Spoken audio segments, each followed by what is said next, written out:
In this tutorial, I want to show you a trick to select multiple non-adjacent cells in Excel. Normally we use Ctrl key and left mouse button to select non-adjacent cells, but what if you want to do it only using keyboard? So to do that, first select the first range using Ctrl Shift down arrow key or right arrow key, whatever you want to select, and then use the shortcut Shift F8, which will enable Add to Selection. Add to Selection enables you to freely move your cursor using arrow keys. Now I'll select this column using Ctrl Shift down arrow key again. See, if you want to select one more range, you can again use this shortcut Shift F8, and again you can freely move your cursor in the sheet.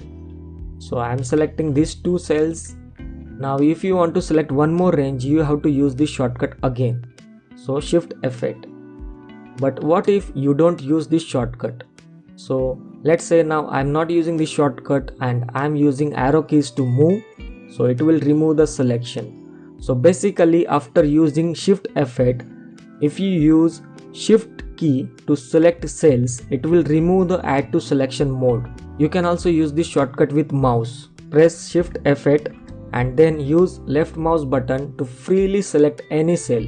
Now you don't have to hold the Ctrl key. See. You can use Escape key to remove Add to Selection. And now you can click anywhere to remove these selections. I hope you found this video helpful. See you in the next video.